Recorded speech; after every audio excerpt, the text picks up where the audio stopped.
네, 여러분 안녕하십니까. 뉴스와이드 시작하겠습니다. 이번 지방선거에서 가장 관심을 모으는 지역이 당연히 서울시장이죠. 그 중에서 많은 후보군 중에서도요. 최근 가장 화제를 모으고 있는 인물이 바로 정원호 성동구청장입니다. 직접 모시고 다양한 이야기 물어보도록 하겠습니다. 어서 오십시오. 네, 안녕하세요. 정원호입니다. 예.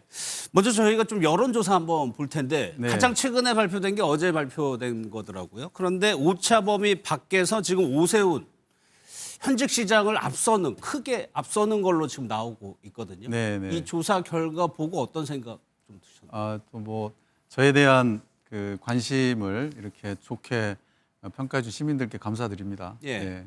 일단 뭐 서울시장이라는 자리가 정책 공약도 중요합니다만 선거다 보니까 당연히 이겨야 되는 네, 거고요. 네. 최근에 그 지지율 흐름을 좀 상승세로 좀 보고 계신가요? 네, 네. 최근에는 많이 이제 상승해 있는 단계인데요. 아무래도 이제 이재명 대통령님에 대한 그 경험, 예. 효능감을 경험한 시민들께서 이제 서울시도 그런 유능한 행정가를 좀 찾는 흐름이 있지 않나 이렇게 생각합니다. 네. 그러면 그 말씀은 이재명 대통령이 SNS에 구청장님 올린 게 아무래도 좀 도움이 됐다고 보세요? 저에 대한 관심이 높아진 계기가 되었습니다. 네. 예. 그 전과 비교했을 때 상당히 많은 변화가 있었죠. 네. 예. 근데 이재명 대통령께서는 왜 구청장님을 그렇게 일을 잘한다라고 하실까요? 아무래도 이제 저희는 일로 만났기 때문에 아, 일로요? 네, 네. 제가 이제 대통령님을 처음 뵌 게 이제 성남시장 하실 때 제가 구청장 초선할 때 성남시장 재선을 하셨고 그러면서 이제 경기지사 또 당대표 하실 때 제가 성동구청장을 3선을 하면서 계속 뵀는데요. 예. 뵐 때마다 지방 행정에 대한 관심이 워낙 대통령이 많으시거든요. 그렇죠. 그래서 제가 뭐 잘한 사업에 대해서 꼭 칭찬들을 해주시더라고요. 그래서 계속 그리고 이제 제가 아주 잘한 게 있으면 아예 저희 구청에 찾아오셔서 격려도 해주시고 그랬었습니다. 아, 그랬었나요? 예, 당 대표 하실 때. 예. 그러면은 구청장님이 그 성남시장이나 경기도지사 이재명 대통령을 봤을 때는 어떤 느낌이셨어요? 제가 그때 이제 초선이었고 재선이셨으니까 예. 제가 좀 하나의 롤모델로 봐서 좋은 정책들에 대해서 많이 좀 벤치마킹 하려고 했었습니다. 예. 근데 실제로 뭐 이재명 대통령이 그렇게 SNS에 올린 게 그러니까 구정일을 너무 잘해가지고 지지율이 굉장히 높다, 좋아한다 그런 취지였잖아요. 네, 네, 그렇습니다. 그럼 성동 구민들은 네. 왜 청장님을 그렇게? 일단 생활을 하시는데 예. 불편함들이 많이 사라지고 또 되게 안전해지고 이런 것을 이제 행정을 통해서 경험을 한 그런 효능감을 좀 느꼈기 때문이라고 생각합니다. 그래서 제가 구청장을 쭉 하면서 제가 초선 4년간은 국민들로부터의 지지도가 50%대 후반이었거든요. 예. 근데 재선 4년간은 70% 후반이었습니다. 근데 3선 4년간은 90%가 다 넘는 이렇게 만족감을 느끼게 됐는데 아마 이게 예. 쭉 해오면서 그런 효능감이 좀 축적이 된 게 아닌가 그렇게 생각하고 있습니다. 예. 구체적으로 그러면 구민들이 구체적으로 피부에 느끼는 정책이나 이런 것들이 있었을 것 같거든요. 네, 그렇죠. 일단 어느 동네든 어느 구든 간에 뭐 30년 수건 사업, 뭐 40년 수건 사업 이런 수건 사업들이 있거든요. 예. 그 수건 사업이라고 하면 그 구에나 그 동에서 가장 불편한 지점이나 또 이게 있으면 굉장히 편하겠다 이런 게 이제 수건 사업 아니겠습니까? 예. 이제 그런 사업들을 저희가 다 제가 이제 구청장 하면서 다 해결을 좀 해냈던 것들이 있고요.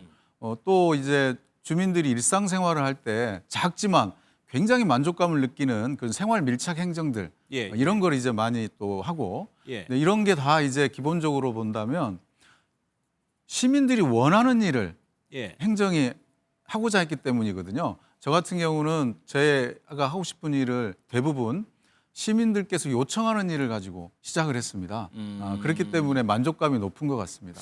그러면은 이제 시민들이 원하는 일을 알기 위해서는 그만큼 소통의 면이라든가 질이 높아야 네, 되는 거 그렇습니다. 아닌가요? 네, 네. 시민들이 원하는 일을 파악하려면 시민들의 의견에 귀 기울여야 됩니다. 예. 시민들이 어떤 생각을 갖고 있는지 잘 들어야 되고요.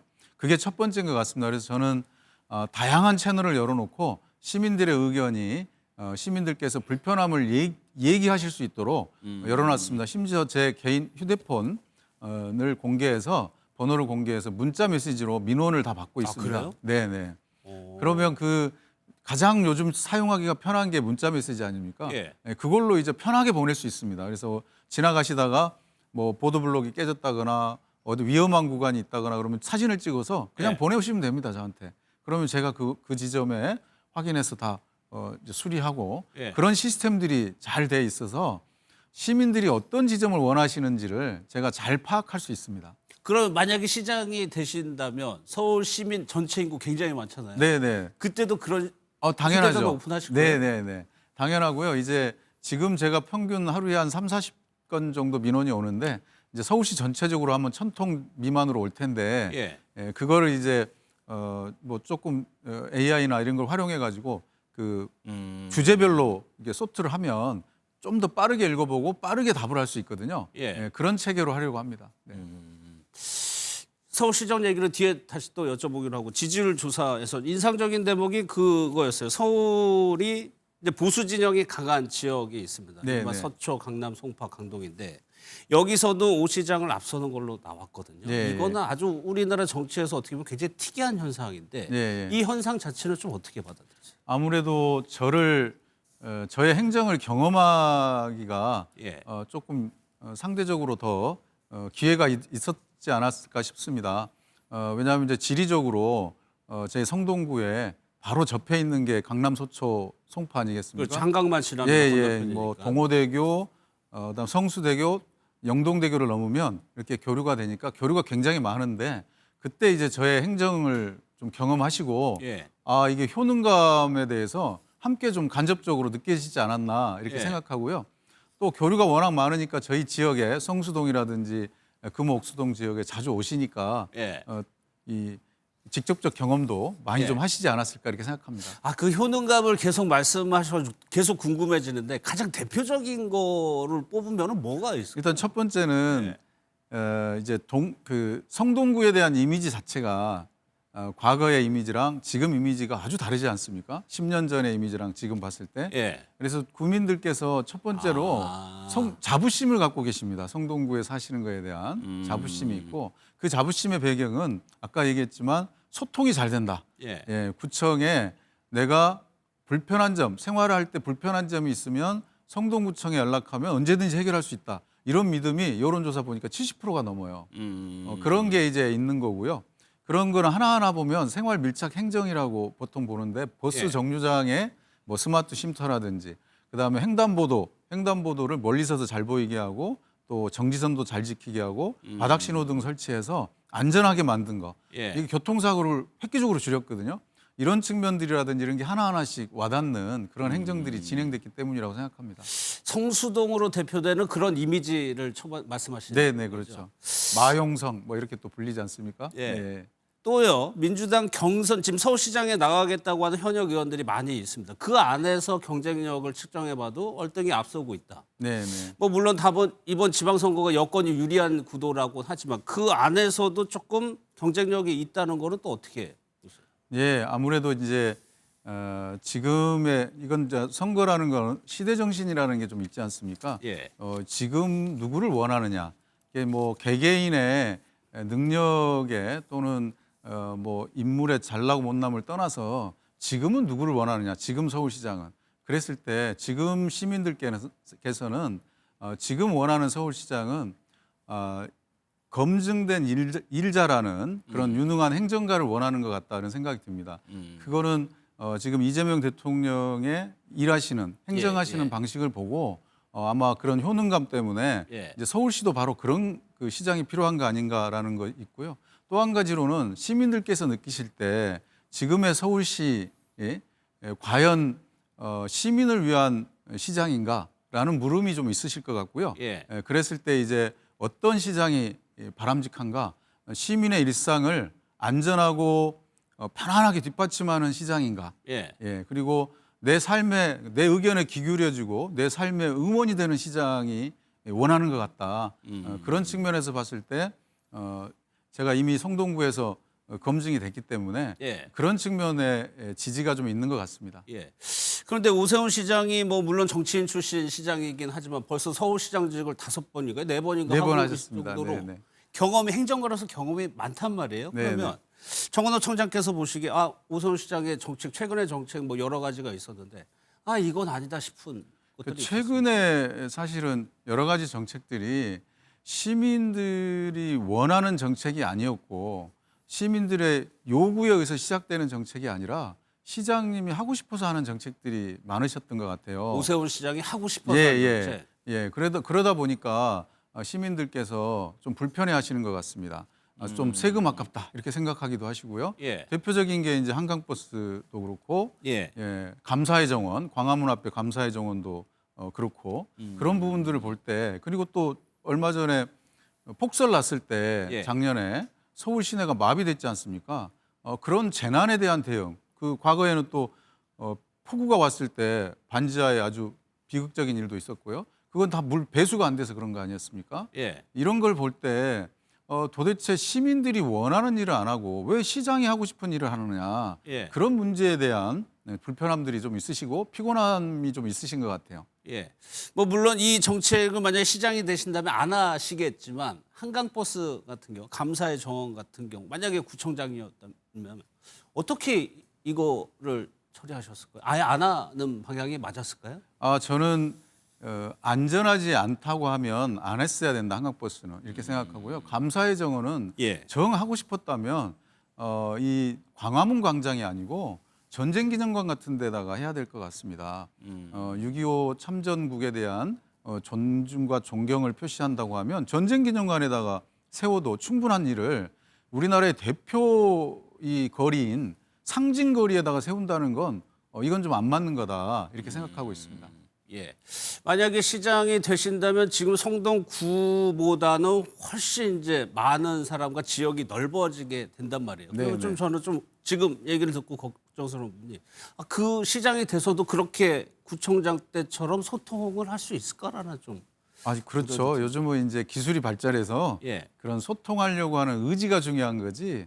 지금 대통령께서도 일일이 다 소통하시지 않습니까? 그러니까 의지가 중요한 거지.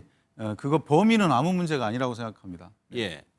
또 하나요. 이제 여러 가지 정책이 있겠지만은 만약에 가장 지금 서울시에서 가장 필요하게 해야 되는 항목이 있을 것 같아요. 뭐 교통이라든가 네, 주거라든지. 네, 네. 구청장께서 뭘로 보고 계세요? 일단 뭐 그거는 제가 이제 선거운동 과정에서 시민들과 만나면서 또 시민의 다양한 의견을 받아서 정리를 해가겠지만 예. 지금 본다면 이제 여론조사로 볼 수 있을 것 같은데요. 여론조사 해보면 시민들께서 가장 관심 있는 부분은 주거 문제, 주거.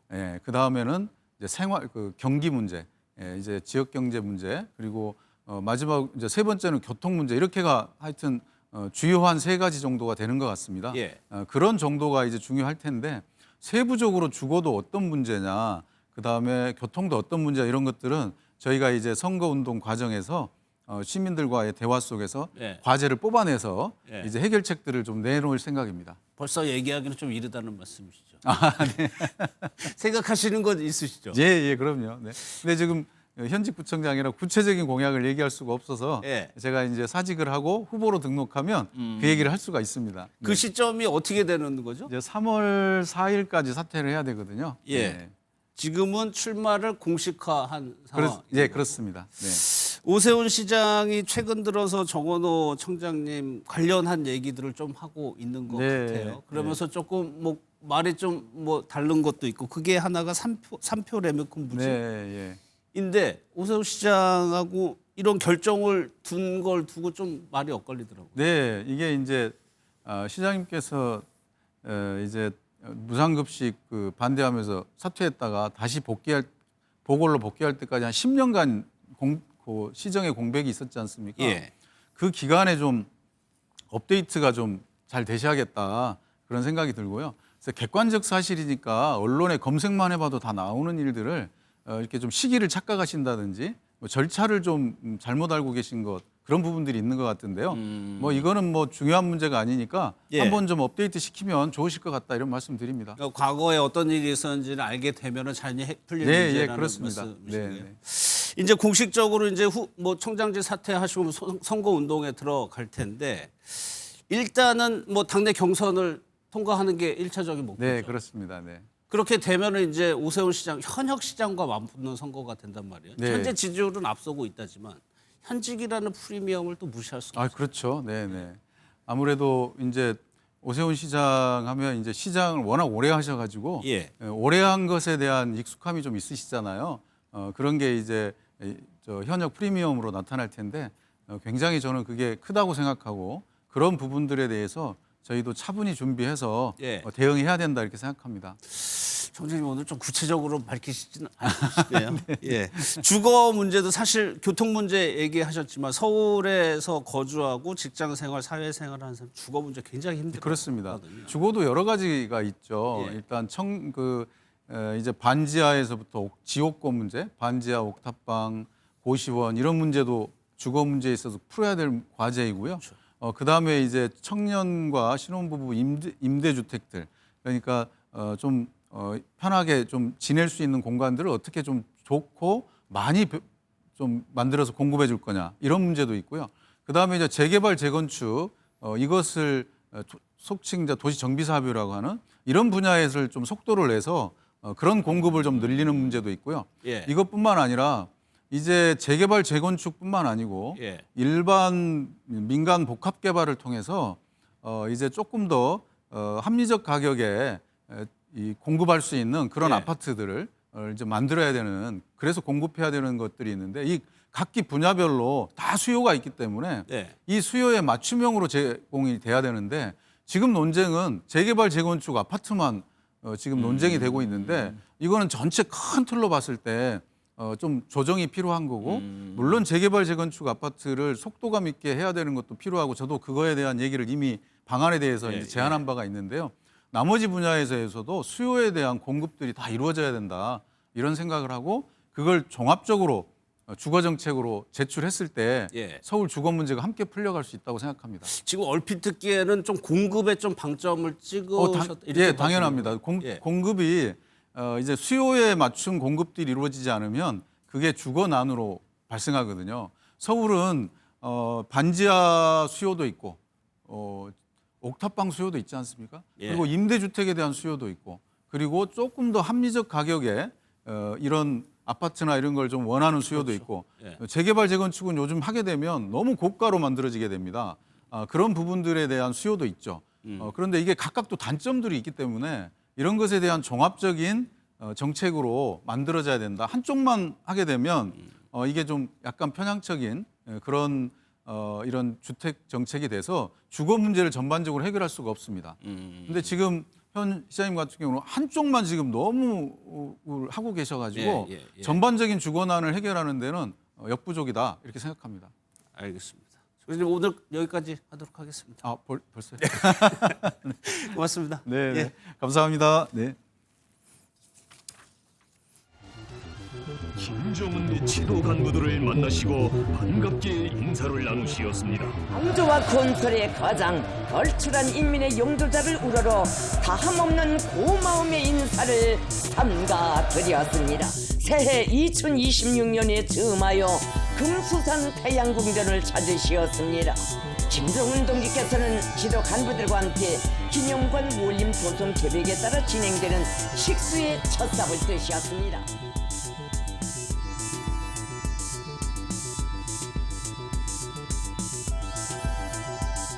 김주애가 지난 공군절 행사와 금수산 궁전 참배 등 존재감이 부각을 계속되어 온 가운데 현재 후계 내정 단계에 들어간 것으로 국정원은 판단하고 있습니다.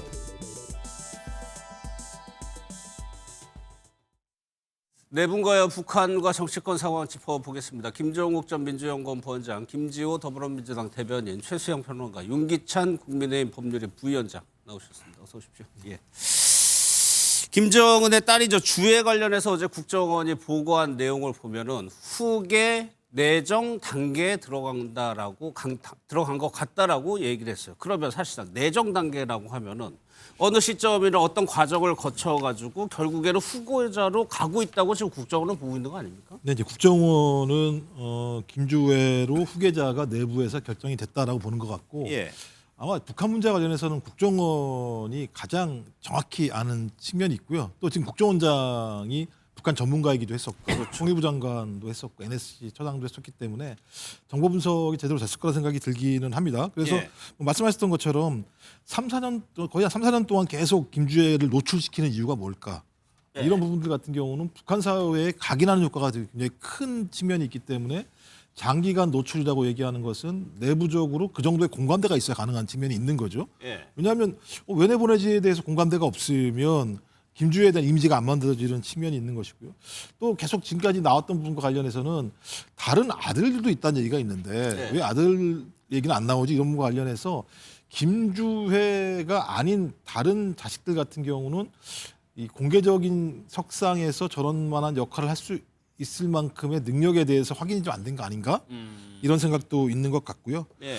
이제 마지막으로는 유고시 같은 경우 예를 들면 별도의 상황이 벌어지는 부분과 관련해서 예. 근데 빨리 빨아놔서? 내정이 있는 측면이 있는 건데 집안 자체가 소위 심근경색 이런 것 같은 유전적인 예를 들면 병들이 있어 왔었어요. 예. 뭐 김일성, 김정일 다 심근경색으로 죽었기 때문에 그런 것들 우리 대비하는 게 아닌가 이렇게 생각이 들긴 하는데 최대의 문제는 북한 사회가 이 군사국가와 그러니까 남성 중심의 가부장적인 군사국가 모습을 띠고 있는 상황인데 예. 여성이 저런 리더십으로 올라가는 과정 자체가 쉽겠는가라고 하는 측면 예. 그리고 군부가 이거 쉽게 용인할 것인가에 대한 부분 이런 부분들은 좀 저희가 앞으로 지켜봐야 될 중요한 대목이 아닐까 생각이 들긴 예. 합니다. 김종국 부원장께서 이 전공을 이쪽 승계로 하셨다고 그러네요. 예, 저 석사 후계? 학위 논문을 이제 김정일 후계 그럼 리더십. 그때하고 가장 큰 차이가 뭡니까? 빠르고 여설이라는 거 말고. 아 근데 그 김정일 같은 경우는 진짜 굉장히 오랜 기간 동안 후계자 수업을 받았습니다. 내부에서도 엄청난 서로 간의 갈등들을 이겨내면서 등장을 했었었고 오랜 검증이 있었다고 한다면 김정은 같은 경우는 짧게 했었습니다만 25세부터 등장을 했으니까 적어도 내부적인 검증 과정이 분명히 있었거든요. 근데 13세라고 얘기하면 예. 이 부분과 관련돼서 군부에서 여기에 대한 공감대를 가질 수 있을 것인가가 가장 큰 문제인 군부가? 거고요. 그래서 일부에서는 소위 국방성과의 관계와 관련해서 아직까지 김주애라고 하는 단일한 인물로서의 후계 승계의 과정에 대한 명확한 합의가 도출되지는 않은 것 아닌가라고 하는 또 의구심이 제기되는 상황이기 때문에 예. 2월 달에 있을 9차 당대회를 예. 지켜보면서 그 9차 당대회에서 김주애가 어떤 모습으로 공식 행사에 나타날 것인가 이 문제를 저희가 집중적으로 좀 봐야 할 필요가 있을 것 같습니다. 그 대목에서 최근에 이제 국방성을 방문했을 때 주애를 데려가지 않았다. 그런 측면이 작용한 거 아니냐 해석인 건데 이제 국정원이 근거로 든 이유가 시책의 의견을 낸다는 거였어요. 그런데 저희 뭐 기준에서 생각해 보면 13살인데 시책의 의견을 낸다?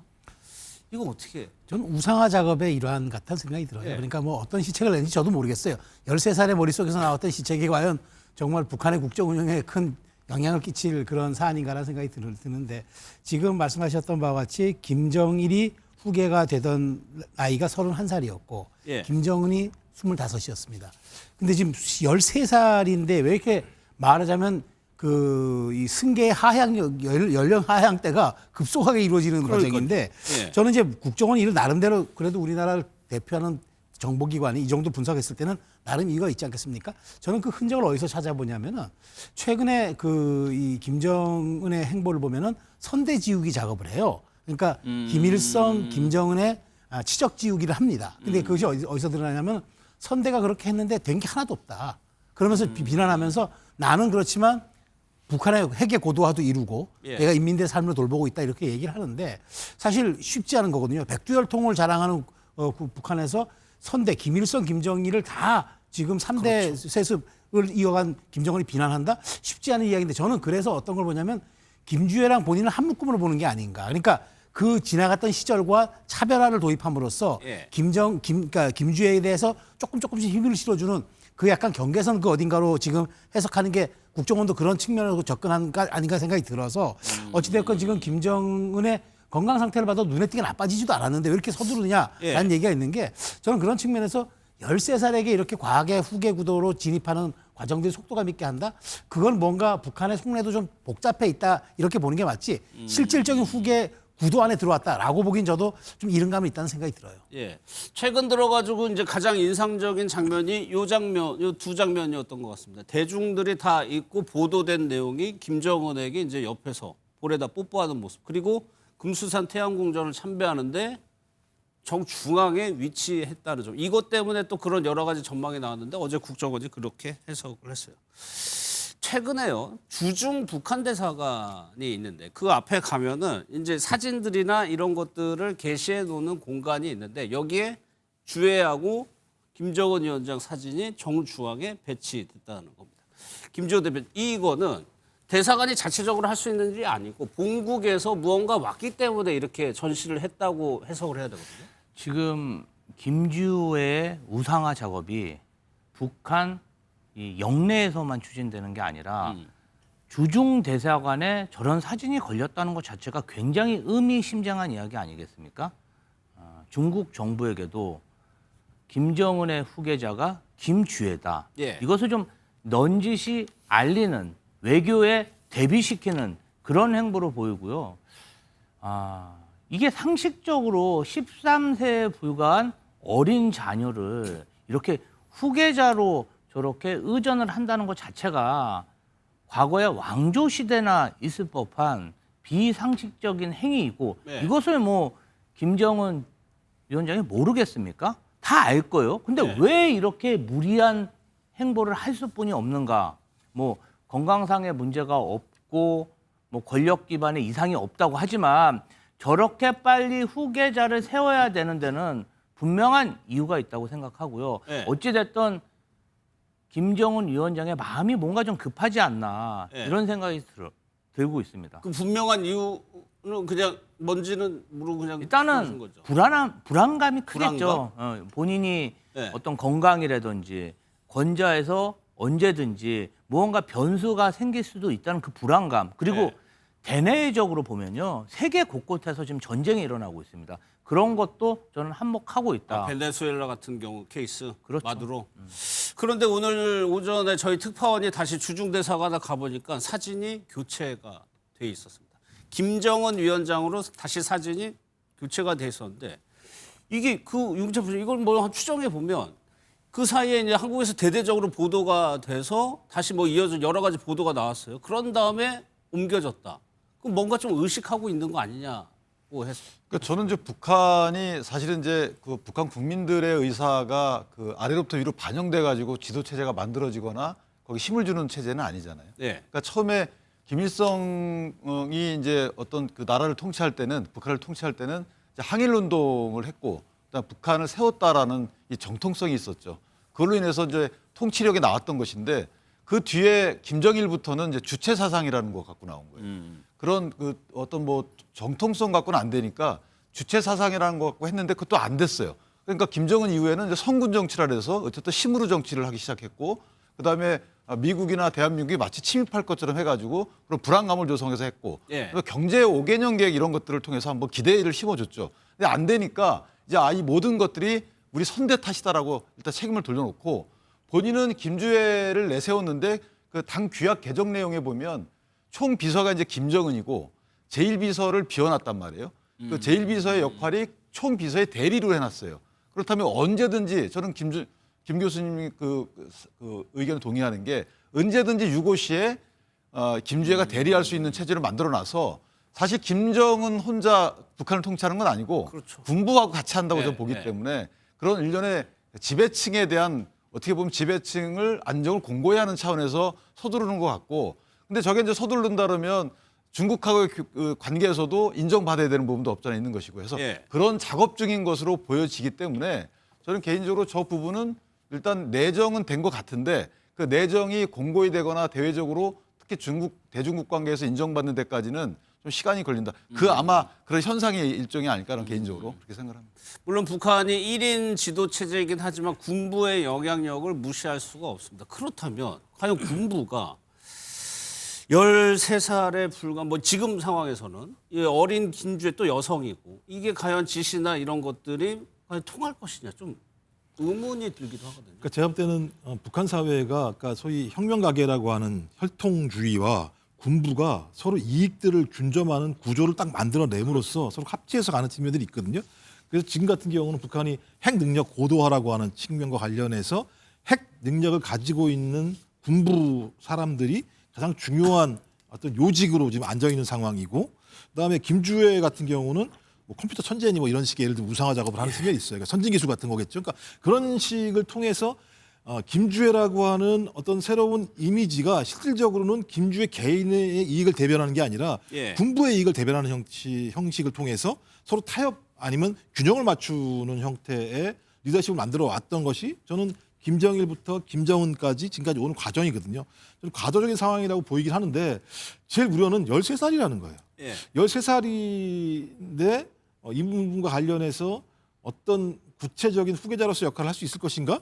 전 적어도 17, 18세 정도는 돼야지 그런 부분과 관련해서 본인이 좀 훈련하는 과정도 있고 말씀하신 것처럼 군부나 핵심적인 권부 같은 경우가 김주애와의 호흡을 맞추는 과정들이 분명히 존재하기 때문에 저는 오히려 그것이 힘드니까 빨리 노출을 시켜서 군부에게 이 노출 강도와 시간을 가지고 나름대로 후계자로서의 어떤 견딜 수 있는 기간들을 만들어주기 위해서 오히려 빨리 노출한 측면도 있지 않을까 생각이 들긴 합니다만 제가 과거에 말씀드렸던 것처럼 또 계속 다른 분들은 무슨 얘기를 하냐면 김주애가 후계자가 아니라 김주애는 지금 급변하고 있는 세계 상황 속에서 상당히 많은 정보들이 북한으로 들어가는데 그 10대, 20대들, 차세대라고 얘기하는 사람들의 상징적인 코어로서 내가 이 차세대를 상당히 사랑한다라고 하는 이미지로서 또 김주애라는 설명이 또 있거든요. 그래서 제가 볼 때는 저희가 너무 이 내용 가지고 13세 김주애를 가지고 어떻게 될 거라고 얘기하기보다는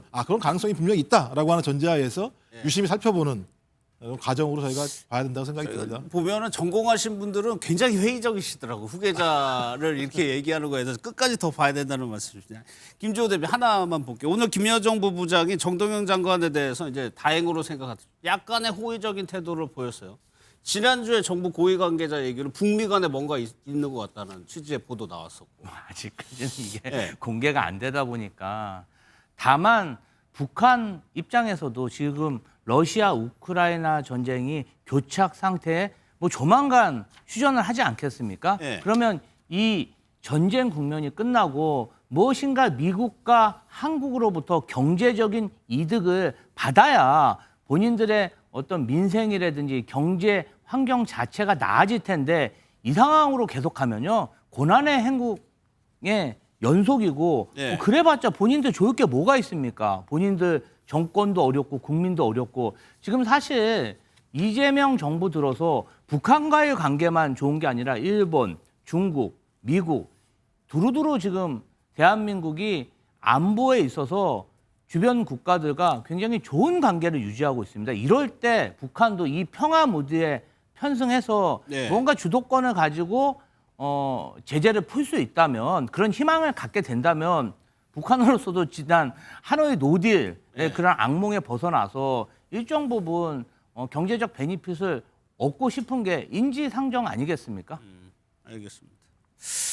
이제 정치권 소식으로 넘어갈 텐데 지금 조금 전에 들어온 소식에 국민의힘 중앙윤리위원회가 배현진 의원에 대해서 서울시당 위원장입니다. 배현진 의원에 대해서 당원권 정지 1년을 결정했습니다. 영상을 보고 해석해 보도록 하겠습니다. 것은 좀 아쉬웠습니다. 그래서 의장이 이번에 원내 정당, 재정당 지도부에 모두 연락을 했는데 이번에는 다른 이견이 없었습니다. 국회의원 모두가 한복을 함께 입는 것은 중앙당이 처리하기 힘든 숙제를 저희 서울시당 윤리위원회가 용기 있게 해냈다고 생각을 합니다. 저를 정치적으로 단두대에 세워서 징계할 수는 있으나 민심을 징계할 수는 없다고 생각합니다.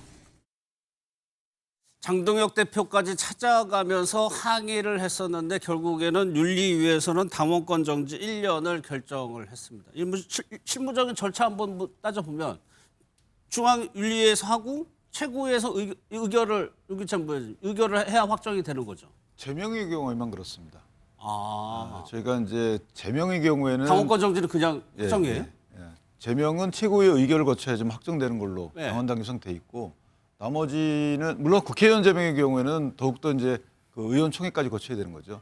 근데 이제 이와 같이 이제 1년 이 당원권 정지 탈당 권유까지는 최고위의 의결이 필요 없는 확정에 있어서 그런 그 양정이기 때문에 이제 제가 결정문을 좀 저도 봤는데 네. 보니까 저희가 알고 있던 내용만이 아니고 4건으로 제소가 돼 있다고 하더라고요. 그래서 저는 이제 사실은 시당위원장으로서 한동훈 전 대표의 제명에 반대한다는 내용의 성명서를 발표할 때 다른 당협위원장들의 수권 없이 시당위원장 시당에 전체로 낸 것이 문제다 이런 식으로 봤는데 그건 사실 징계 사유가 저는 안 된다고 봤고요. 근데 그것뿐만 아니고 아마 그 이 댓글 갖고 지지자 비판적 지지자와 논쟁 과정에서 그 비판적 지지자의 손녀로 추정되는 사람 그 미성년자의 사진을 무단 게시한 부분 관련돼서 그 논란 있었죠. 그걸 사유로 해서 저희 당원권 정지 1년을 한 것 같아요. 이제 양정이 적절한지는 뭐 윤리의 재량이지만 예. 시기적으로 조금 민감한 시기에 징계가 나와서 예. 개인적으로 좀 또 논란거리가 이루어졌다. 좀 예. 저는 아쉽게 생각을 하고요. 또 하나는 이제 시당위원장으로서의 업무가 곧 시작되기 때문에 예. 공천 관련해서 또 지방선거 관련해서 법원에 이 집행정지 가처분을 만약에 신청하면 물론 재심을 신청하시겠죠. 예. 재심 이후에 만약에 재심에서도 뭔가 시정이 되지 않으면 가처분을 신청하게 되면 상당히 좀 논란거리가 될 만한 시기다. 시기적으로. 아, 그래요? 유기철 위원장께서 보시기에? 왜냐하면 이제 당원권 정지 1년이라는 것은 상당히 큰 징계예요. 그런데 그 1년에 당원권 정지가 당원권이 정지가 되면 시당위원장의 업무도 정지가 됩니다. 그렇죠. 자격을 당원권을 전제로 해서 이루어지는 거기 때문에 그렇다면 시당이라는 이 큰 조직체의 수장으로서 선거를 준비해야 되고 또 공천 업무를 뭐 간접적으로 본인이 이제 지원을 해야 되는데 그런 현 상황 시기적 이 상황에서 당원권 정지 1년이 갖는 의미가 크기 때문에 예. 이 부분은 회복할 수 없는 손해를 준다라고 가처분의 실익이 인정될 가능성도 법리상은 있어요. 물론 저희가 이제 구체적으로 공천관리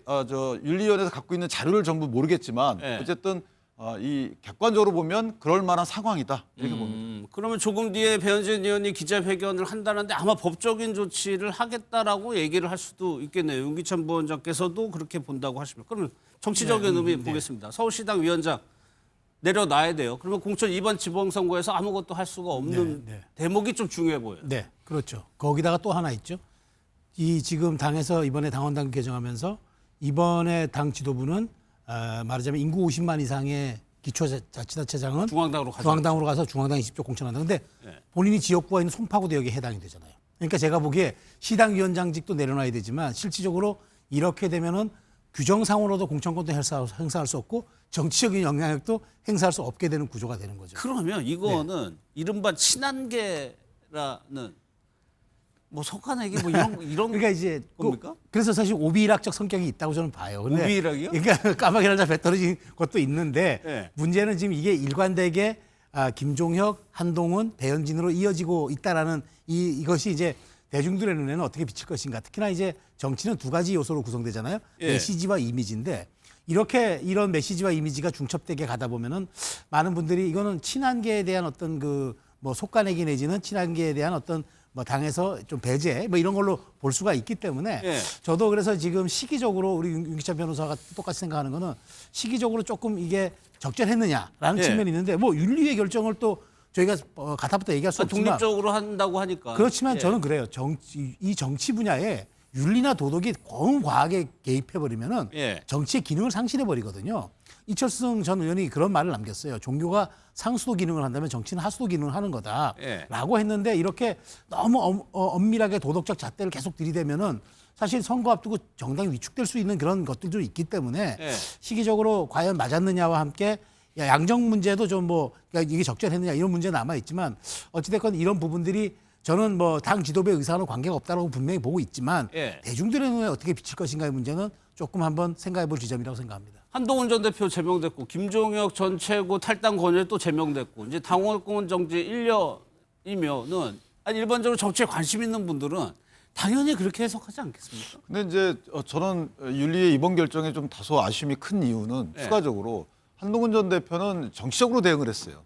본인은 재심 신청도 안 했고 오히려 더 본인의 소명 과정을 충실히 이행하지도 않았기 때문에 그렇죠. 거기에 대해서는 여러 가지 책임이 있다고 봅니다. 김종혁 최고의 경우에도 사실은 재심을 거치지 않았어요. 근데 배 의원 같은 경우에는 나와서 충실하게 소명을 했다고 해요. 예, 예. 하고 또 기자회견을 이 기자들에게 하는 얘기를 통해서도 나름대로 또 성실하게 소명을 했기 때문에 당권 정지 1년의 사안인가 물론 윤리에서 어떤 자료가 있는지 모르지만 정치적인 관점에서 보면 여러 가지 오해의 소지가 있는 상황이고 예. 또 지방선거를 목전에 둔 상황에서 이렇게 하는 것이 맞는지 물론 독립적으로 윤리위원회가 판단했다고 저희가 존중을 하지만 예. 그 윤리위원회도 약간의 정치적인 판단은 하는 거거든요. 정무적인 성격이 예. 들어가겠죠. 왜냐하면 당에 이익이 되는 방향으로 하는 거죠. 예. 해당이라는 게 당에 그 해가 되기 때문에 그래서 징계를 하는 건데 그 징계하는 시점과 이 양정이 있어서 예. 당에 또 해가 되는 방식의 양정이나 시기를 선택하면 그 또한 좀 올바르지 않다고 보는데 좀 아쉬움이 강하게 남습니다. 배현진 의원이 이제 기자회견을 곧 있으면 한다니까 저희가 현장을 연결해서 직접 들어보도록 하고 이 파장이 좀 있을 것 같기도 하고요. 저는 뭐 두더지 게임 같아요. 두더지? 고개만 쳐들면 윤리라는 방망이로 때리는 건데 예. 이게 그냥 갑자기 등장한 게 아니라 아까 말씀하셨던 것처럼 소위 한동훈 그러니까 친한계를 친다. 그 가장 대표적인 사람이 한동훈과 김종혁이다 이렇게 얘기했었고 이 친한계를 치고 난 다음에는 오세훈 서울시장도 타겟이다 이런 얘기를 했었는데 지금 장동혁 대표가 아니 무슨 서울시장을 5번이나 합니까? 라는 얘기를 하면서 계속 이 문제가 파장이 벌어지고 있는데 거기다가 또 지금 고성국 씨 같은 경우도 마찬가지입니다. 예. 서울시당에서 징계를 했었지 않습니까? 그 부분과 관련해서 중앙당에서 어떤 결정을 할 건지 만약에 그 결정이 이 배현진 의원의 결정보다 훨씬 더 솜방망이로 벌어지게 된다면 예. 윤리위라고 하는 방망이를 통해서 장동혁 대표 체제에 반하는 사람들을 찍어내 누르는 예. 이런 어떤 도구로 사용한다라는 측면들이 분명히 있기 때문에 저는 이건 기획이다라고 볼 수밖에 없는 거죠. 그러니까 우연성들이 아니라 어떤 기획을 가지고 아예 그냥 본인이 어떤 권한을 행사할 수 없도록 뭐 탈당 밖으로 나가는 거 제명이 이제 아무것도 할 수 없는 거고 당원권 정지 1년이면 지방선거 올해 6월달 선거 앞두고 아무것도 하지 말라는 얘기인 거고 네. 이게 또 경고일 수 있잖아요. 앞으로 장동혁 체제에 대해서 문제 제기하는 사람에 대해서는 윤리 방망이를 가지고 다 문제 제기할 수 있어라고 하는 측면이 있기 때문에 저는 매우 좀 안 좋은 방식의 또 파시즘 같은 정당 형태의 모양으로 가고 있다는 생각이 들어서 예. 매우 좀 큰 문제가 있다는 생각이 들어요. 구성국 씨 같은 경우에 중앙당으로 올라오나요, 윤리위가? 이의 신청하게 되면 이제 중앙당으로 이의 신청의 그 심리가 중앙당에서 시작이 돼요. 예. 그래서 이제 지금 탈당 권유가 돼 있는 상황이잖아요. 거기에 대해서 그 해당 시도당의 윤리위원회에서의 그 양정이 적정한지에 대해서 다시 한번 재고의 그 시간을 갖는데 어떻게 나올지는 봐야 될 것 같고요. 예. 저는 개인적으로 고성국 씨의 경우에는 이 징계 사연이 있다고 봅니다. 왜냐하면 전두환 전 대통령의 사진을 걸자는 그 한마디 때문이 아니고 그 걸고자 하는 이유에 대한 설명 과정에서 우리 당원과 또 국민이 생각하는 바하고는 동떨어진 어떤 생각을 갖고 펼쳤기 때문에 예. 다만 이제 배현진 의원의 시당위원장으로부터 공천권을 회수하려는 목적 아니냐 이 부분은 지금 동의하기 좀 어려운 부분이 일단 당원 당규 개정 사항에서 또는이라고 돼 있기 때문에 할 수 있다예요. 예컨대 저희가 이제 이 50만 이상의 지방자치법상 대도시의 경우에는 국회의원 지역구가 2 이상이거든요. 근데 2 이상의 지역구에서 서로 간에 어느 분을 밀지에 대해서 어느 분을 추천한지에 대해서 굉장히 잡음이 많아서 예. 사실 저희가 본선에서 많이 로스가 된 적이 많이 있어요. 그래서 그런 경우에는 중앙당에 할 수 있도록 할 수 있다라는 근거 규정을 만들어 놓자는 거였고 예. 실제 그게 운영될 때는 공천관리위원회에서 정하도록 돼 있기 때문에 마치 어떤 배현진 의원을 타켓으로 당원 당규까지 개정한 것 아니냐 이건 맞지 않고요. 또 하나는 시도당 위원장이 공천에 상당히 영향력 있지만 예. 알다시피 당협위원장이 그 상당히 의견을 내기 때문에 실무상은 당협위원장들의 기초 의원들의 공천에 상당히 영향력을 주는 게 맞아요. 그래서 예. 우리 국민들께서 또는 일부 의원이 말씀하시는 공천 관련된 저 의혹 제기는 사실과 조금 동떨어져 있다. 저희가 강선우 의원 사례로 봐도 현역 의원들이 뭐 영향이 있었죠. 그러면 이분은 어떤가요? 이정현 전 대표가 공관위원장에 임명이 됐습니다. 이 일련의 흐름으로 임명이 된 건지 어떤 의미가 있는 건지 영상 좀 보도록 하겠습니다. 국민 여러분, 저 이정현은 육공화국의 마지막 대통령 선거를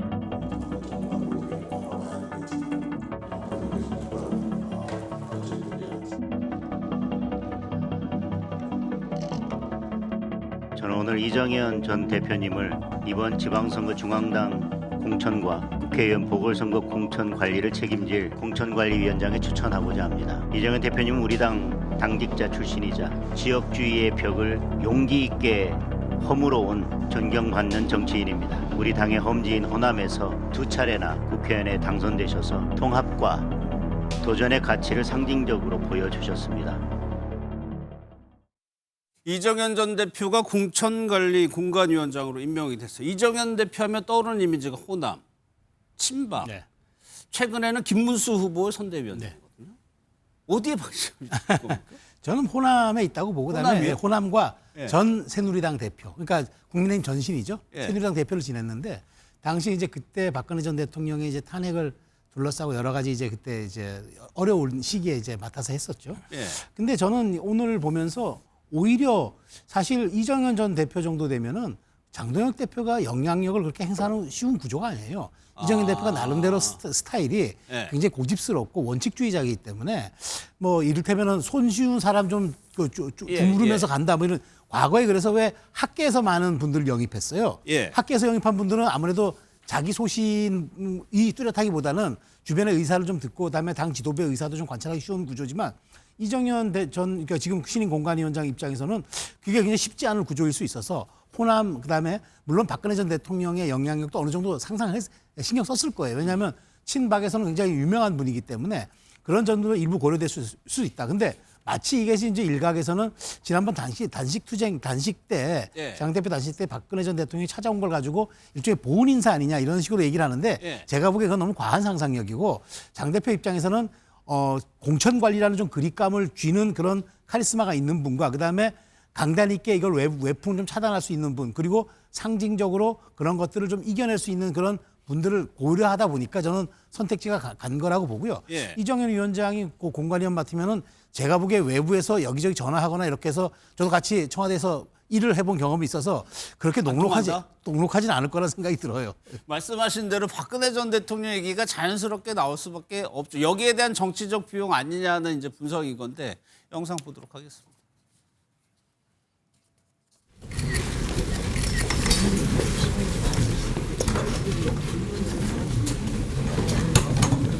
목숨을 건 투쟁을 할 것, 이 점에 대해서 국민들께서는 대표님의 진정성을 인정할 것입니다. 훗날을 위해서 오늘 단식을 이제 멈추시고 오늘 이 자리에서 이제 단식을 그만두겠다 이렇게 약속을 해주셨으면 합니다. 그렇게 하겠습니다.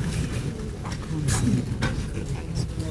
오늘 이 단식이 박근혜 대통령의 만류라는 사실 뜬금포로 종료된 것에 대해서는 아쉬움이 남는 사람들이 있을 겁니다. 네, 그리고 박근혜 대통령이 굳이 말하자면은 뭐 행사 뛰는 가수에 비유하자면은 그렇게 싼 가수는 아니거든요. 예. 그렇기 때문에 여기에 대한 어떤 추가적인 정치적 비용이 따를 것이다. 그거는 인식해야 될 겁니다. 이준석 대표 같은 해석이 나왔습니다. 근데 이게 전제가 될 부분은 먼저 윤기찬 의원님. 이정현 대표가 지금 박근혜 전 대통령의 측근이냐. 이게 전제가 돼야 되거든요. 그렇죠. 뭐 사실은 이제 원래 공천관리위원회에 정치인을 위원장으로 모실 때는 옛날에 활동했던 분들을 모셔요. 예. 예전에 뭐 김영우 뭐 이런 맞아요. 분들. 근데 지난 공천들이 뭐 그 성공했다고 보기 어렵고 특히나 지난 2024년도에 있었던 공천은 저희가 많이 실패를 했죠. 그러니까 이 예전에 활동했던 분을 모시는 이유는 여러 가지 정서적으로 연결돼 있는 분들에 대한 뭐 약간 공천에 영향을 끼치면 안 되기 때문에 그런 부분이 없잖아 있고 특히 이제 이정현 전 의원을 모신 이유는 저는 개인적으로 개파로부터 자유롭다 그 점이 제일 크게 어떤 평가를 받지 않았나. 그러니까 친박 정치인이라 그러는데 친박은 이미 저희가 비활동성 개파예요. 예. 개파의 어떤 개파력을 잃은 거기 때문에 저는 개파성이 있다라고 보기 어렵고 특히 이준석 개혁신당 대표가 저렇게 얘기하는 것은 저는 뭐 박근혜 전 대통령이 어머님의 마음으로 와서 할 수도 있는 거잖아요. 저 그렇게 봤거든요. 단식하는 것이 말리는 것이 중요하지 예. 단식 말리는 게 이상한 건 아니잖아요. 그러니까 저는 젊은 정치인이 저런 말씀한다는 것은 너무 정치공학적으로만 본다. 예. 기본적으로 정서라는 게 깔려 있어야 되는 거고 정의라는 게 깔려 있어야 되는 거고 그다음에 어떤 정치적인 뭐 여러 공학이 들어가야 되는 건데 비싸다. 뭐가 비싸요? 비싸기는. 저게 와서 말려주시는 게 맞는 것이고 물론 거기에 대한 뭐 보답이나 이런 게 있을 수는 있겠지만 그렇게 마치 대가를 기대하고 온다라는 보는 것은 싼 정치다. 개인적으로 그렇게 평가를 하고요. 어쨌든 이정현 공천관리위원장이 와서 지금 상당히 어려운 시국에 혁신 공천을 한다고 하니까 예. 공천의 결과를 보고 거기에 대한 평가를 하는 게 맞겠다. 이렇게 생각합니다. 예. 정치 이런 선거 앞두고 공관위원장의 권한이라든가 영향력이 막강하죠. 아예 막강하고 네. 이거는 딱 이렇게 해석하시면 돼요. 장동혁 대표가 정치 시작한 지 이 경력이 짧고 네트워크가 좀 다소 부족하고 어쨌든 간에 기반이 당내에서 약한 것이죠. 그러면 자신의 어떤 없는 그 단점을 보완해줄 후견인이 필요합니다. 예를 들면 이재명 대통령의 이해찬 전 총리 같은 그런 정말 덕망이 있고 명망이 있는 후견인이 필요한데 예. 자 윤석열 전 대통령을 후견인으로 할 수는 없지 않습니까 지금. 거기에 본인을 사무총장으로 임명했던 한동훈 전 대표하고는 지금 정치적 난투극이 벌어졌어요. 네. 그럼 이 상황에서 본인이 부족한 그러한 네트워크와 후견인 역할을 해줄 사람을 누굴 할 것인가에 대해서 저는 이명박 전 대통령에게도 손을 내밀었다고 봐요. 그런데 이명박 전 대통령이 정치 그렇게 한쪽 방향으로 하면 안 된다. 공개적으로 좀 면박을 준 적이 최근에 있습니다. 네. 그러다 보니 결국 돌고 돌아서 박근혜 전 대통령을 선택한 것으로 보이고요. 또 그때 한참 뭐 유영아 의원의 뭐 광역단체장 공천설부터 예. 시작해서 여러 가지 이야기가 나왔습니다.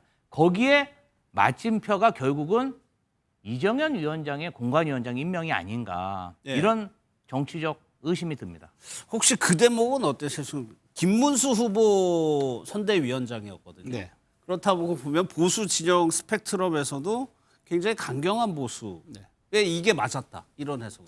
그래서 그렇게 뭐 해석의 여지는 뭐 정치권에 충분히 나올 수 있다고 저는 봐요. 해석이니까. 그런데 저는 이정현 전 그 지금 공관위원장을 그런 용도로 저는 픽업을 하지 않았다고 저는 봐요. 그러니까 사실 이정현 그 의원은 사실 저도 같이 청와대에서 제가 수석으로 모셔서 일해봤는데 이념적 스펙트럼이 조금 실용에 가까워요. 어찌 보면은 그 극우적 성향이라든가 이런 프레임이 아니라 예. 지난번 선거에서 김문수 후보를 도왔던 거는 본인이 드랍을 하면서 원칙적으로 가장 그때 당에 이제 그 가장 그 당시 출마했던 분들 중에 가장 본인과 말하자면 스펙트럼이 좀 맞았다고 생각해서 간 거고 예. 그다음에 끊임없이 이제 뭐 한덕수 뭐 이런 기용론이 나오고 할 때도 원칙적으로 그걸 대하는 거지 그걸 가지고 그 당의 그 극우적 그다음에 강성 우파적 그런 성향 때문에 이걸 좀 커버하기 위해서 이정현 수석을 공관위원장으로 데리고 왔다. 좀 예. 그렇게 보기에는 조금 무리가 있는 것 같고 제가 보기에 어찌됐건 이정현 수석 같은 경우에 굉장히 결기가 있는 사람이기 때문에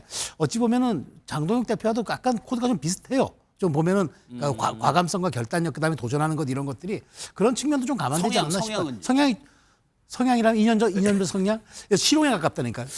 굳이 네. 제가 보기에 극으로 좀 표현하기에는 무리가 있는 분이에요. 구구 표현은 무리다. 사실은 이정현 전 의원이 김문수 캠프에 들어가게 된 것은 화합형 캠프의 일환으로 들어가게 된 거예요. 원래 또 김문수 후보를 지지했던 분은 아니고 한덕수 전 총리의 수석 대변인을 했던 걸 제가 기억을 해요. 그러니까 그렇게 하다가 좀 시간이 지나서 김문수 후보가 이제 후보로 확정된 뒤에 아마 화합형 캠프다 해가지고 들어가신 걸로 알기 때문에 이게 뭐 성향의 반영이다 이렇게 보기에는 조금 이정현 위원장이 어떤 얘기를 했냐면 완전한 판가리를 얘기했습니다. 판가리를 하려면 컷오프가 필수적으로 필요한 대목인데 또 인위적인 컷오프는 없다고 또 얘기를 했거든요. 주목을 받는 인물이 오세훈 시장입니다. 오세훈 시장. 계속적으로 논란이 되고 있는데 영상 보고 한번 전망해 보겠습니다. 참 정당사에 없는 일이 벌어지고 있습니다. 숙청 정치. 이건 정치가 아니죠. 그냥 웃습니다. 네, 탈당 같은 일은 전혀 고려하지 않고 있습니다. 서울시장을 하면서 당권을 할 수 있나요? 동시에? 저는 서울을 지키겠다는 말씀을 분명히 아까 드렸는데 아마 이변은 없을 겁니다. 일성이 이거였습니다. 완전히 판가리를 하겠다. 그래가지고 한번 생각을 해보면 국민의힘의 생각해보면 가장 대표적인 게 오세훈 시장이 떠오르거든요. 이 오세훈 시장은 숙청이라는 또 표현을 쓰고 있어요.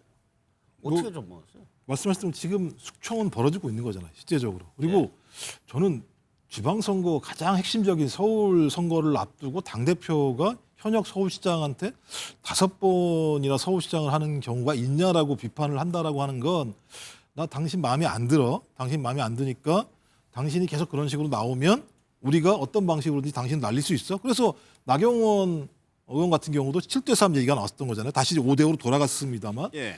그래서 계속 생각하는 게 친한계를 친다. 두 번째로는 오세훈 서울시장을 친다.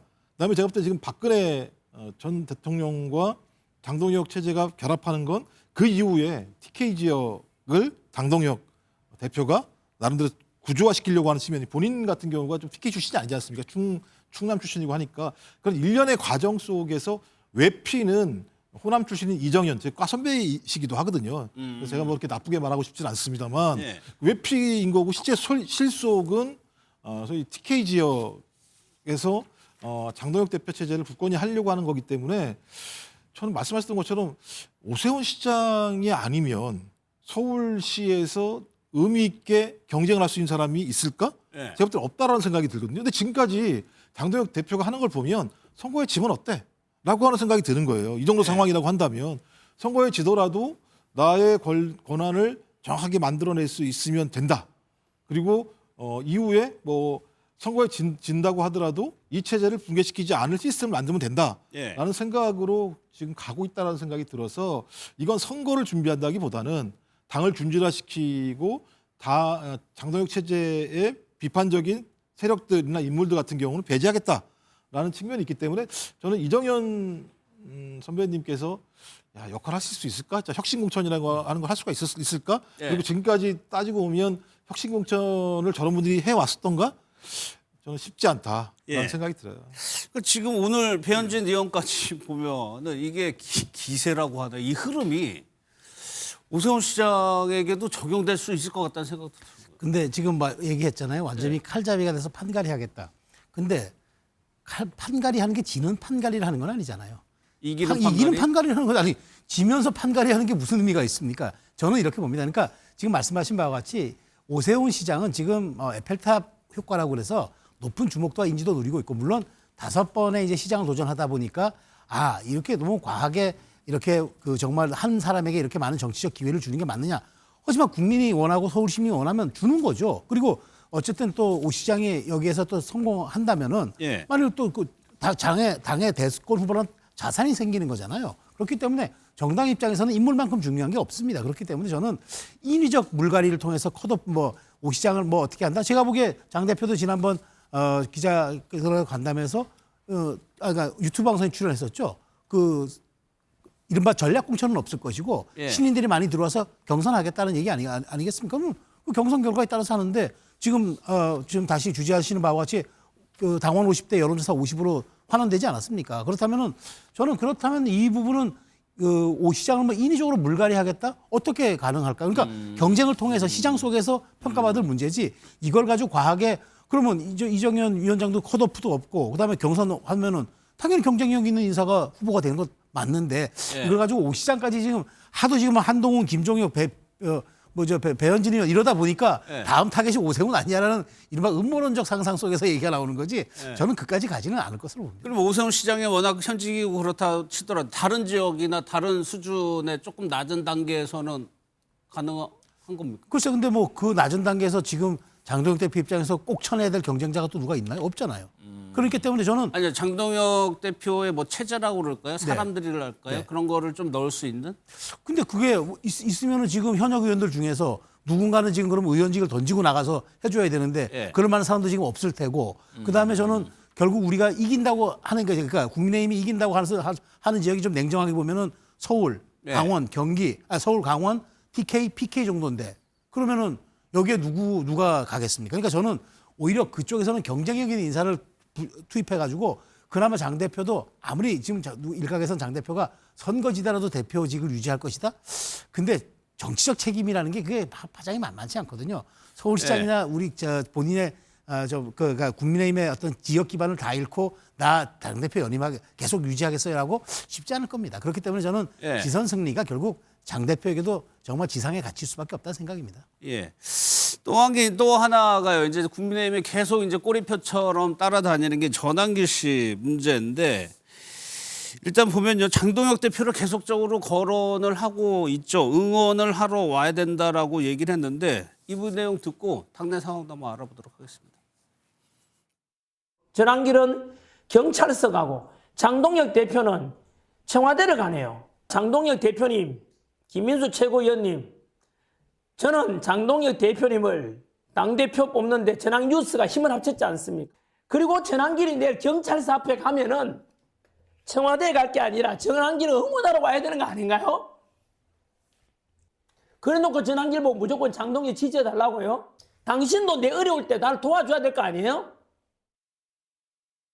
그런 분들이 당에 전혀 도움이 되지 않고 어찌됐든 그분들의 유튜브를 보고 판단하시는 분들도 우리 국민들인데 정말로 그 영향력 있는 분들의 한마디 한마디는 그야말로 국가의 어떤 시스템 붕괴까지도 올 수도 있는 상황을 만들기 때문에 저는 전환길 씨도 고성국 씨도 천마속으로 저는 출당시켜야 된다 이런 얘기를 분명히 해왔죠. 장동혁 대표의 반응은 어때요? 고심의 얼굴은 많이 제가 보고 있습니다. 이 부분 양양자 최고위원이 주장하는 내용 좀 여쭤보려고 해요. 그러니까 전환길 씨도 그렇고 고성국 씨도 그렇고 아예 출당을 시켜버려야 된다는 주장인데 윤기찬 부위원장께서는 어떻게 생각하세요? 출당 사유가 있으면 출당도 될 수도 있겠죠. 그런데 전환길 씨는 한번 징계에 회부된 적이 있어요. 출석해가지고 본인 여러 가지 소명을 했고 저는 개인적으로 출당으로 해결할 문제는 아니고 전환길 씨가 저렇게 하는 것이 과연 이게 옳은 것인지에 대한 기본적인 의문은 있어요. 아니 본인이 지지해서 누굴 도와줬다고 치면요. 그것이 어느 정도 도움이 됐는지는 변론을 하더라도 도와준 걸로 끝나야지 뭐 지금 사법과 관련돼서 본인이 사법적 리스크에 면했다고 해서 이걸 어떻게 공당이 어떻게 도와줍니까? 뭐 민주당처럼 이렇게 뭐 사법 리스크를 공당에 앞장서 막아주는 이런 시스템으로 가는 것이 지금 가뜩이나 저희가 비판하고 있잖아요. 그러니까 그렇게 가면 안 되는 것이고 본인이 사법적인 협의가 없으면 없는 대로 알아서 처분할 거고요. 근데 여기다 자꾸 왜 당을 끌어들이는지 저는 이해가 안 가는 부분이 있어요. 내가 도와줬으니까 당신도 도와주라. 아니 응원을 하죠. 응원할 수 있습니다. 그런데 대가를 바라고 나서 하는 건가요? 더군다나 지금 전환길 씨 같은 경우에는 뭐 건국위원회인가 뭐 이런 얘기하면서 모금운동까지 하고 있어요. 공당이라는 것은 여러 가지 국민의 이해관계를 저희가 녹여내가지고 정책에 반영하는 그런 플랫폼인 것이지 몇 사람이 좌지우지하고 몇 사람의 의견을 그 중심으로 흘러가려면 안 되는 거거든요. 그런 과정에서 노력하고 있는 지도부 뭐 여러 사람이 가뜩이나 지금 전환길 씨와 관련된 언급대로 행동한다고 지금 비판을 하고 있는데 저렇게 하셔야 되겠어요? 저는 상당히 글쎄요. 뭐 본인의 정서가 어떤지 몰라도 좀 아쉽다. 개인적으로 이렇게 평가합니다. 고성국 씨는 어때요? 지금 중앙위로 이제 중앙당 윤리위원회로 올라올 텐데. 고성국 씨는 윤리위원회에서 판단하겠지만 저 거듭 말씀드리지만 전두환 전 대통령의 사진을 걸자 말자에 대한 제안은 당연히 할 수 있죠. 그런데 왜 걸어야 되는지 하는 설명 과정에서 이미 역사적 평가 끝난 부분에 대해서 달리 해석하고 있고요. 당한테 그걸 강요하고 있고 이런 부분은 저는 징계 사유에 해당한다고 봐요. 따라서 징계 양정이 탈당을 권유하는 것이 옳은지에 대해서는 윤리에서 판단하겠지만 거기에 대해서는 본인이 계속 재차할 게 아니고 저는 반성해야 된다고 봅니다. 알겠습니다. 지금 이제 더 심각한 게 뭐냐면요. 전환길 씨하고 고성국 씨가 지지자들에게 누가 더 국민의힘 지도부 주류에게 영향력을 행사할 수 있고 결과물을 만들어낼 수 있는지 마치 경쟁하듯이 메시지를 내고 있다. 이게 더 심각하고요.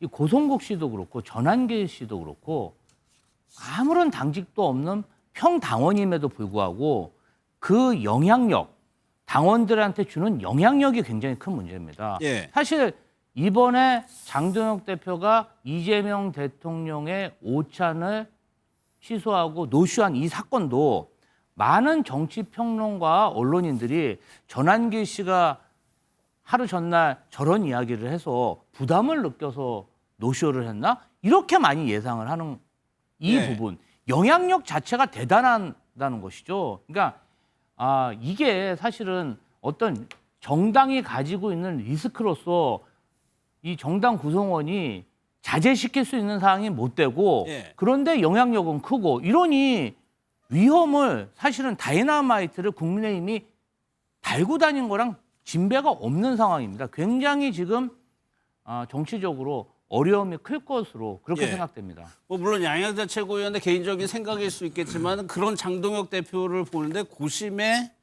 얼굴이라고 표현을 했거든요. 네. 그러니까 고심, 그러니까 옆에서 이제 최고위원회 해외 때마다 보고 또 장동혁 대표의 이제 측근들로부터 또 듣겠죠. 장 예. 대표가 요즘에 어떤 생각을 하고 어떤 고민을 하고 있는지. 그러니까 저 양양자 최고 입장에서는 지금 방향성 설정에 대한 또 요구도 일부 하는 것 같아요. 그러니까 그런 고심도 알고 있는데 우리 정치권 격언에 흔히 하는 말로 물에 빠진 사람은 헤엄을 칠 수밖에 없다는 거잖아요. 그러면 생각해 보십시오. 지금 선거가 4개월밖에 안 남은 이 목전에서 계속 외연 확장을 저렇게 미적거리다 보면 결국에는 경선이야, 당내 경선이야 지지자들의 최대 동원이 관건이지만 본선이라는 거, 선거라는 거는 그야말로 관전자들을 최대 참여시키는 게 승부를 가른다는 건데 예. 그런 측면에서 지금 국내의힘, 바로 이 당인 국민의힘은 반드시 1대1 구도에서 이겨야 되는데 그런 확장할 수밖에 없는 건데 제가 보기에 지금 저 얘기는 어떤 의미냐면은 장 대표가 이 최대한 굳힌 다음에 뻗겠다는 이른바 선 굳히기 후 뻗기 전략인데 지금 굳힐 만큼 굳혔는가 이 고민이 좀 있는 것 같아요. 그러니까 지금인가 아직인가 아닌가 뭐 이런 이제 생각이 드는 것 같은데 탄탄한가 지금. 그렇죠. 예. 근데 제가 보기에 2월 19일이 이제 곧 와요. 2월 19일은 피해갈 수 없는 날이죠. 윤 전 대통령 네. 선거일이 오잖아요. 그러니까 저는 그날을 기점으로 어떤 식으로든 나올 수밖에 없는데 그게 이제 고성국 씨, 전환길 씨 모든 사람들의 그런 얘기들과도 아우르는 어느 정도 변곡점이 될 거라 보기 때문에 네. 지금의 고심이 많고 지금 여러 가지 이런 얘기들이 나오는 것도 장 대표가 굳고 뻗치는 전략이 아마 19일 날이 기점이 될 거라는 생각이 듭니다. 제가 그 하나 고성국 씨 등의 좀 아쉬운 부분이 뭐냐면 네. 지도부 입장은 많은 지지세를 끌어모으는 거예요. 그래서 중도층으로 나가야 되니까 뭐 윤호경이가 절연해라 이런 거에 대해서 반응할 때도 모든 분들의 표를 모아야지. 그럼 윤 전 대통령을 지지하는 사람들은 우리한테 표 주지 마세요 이렇게 해야 되는 건 아니잖아요.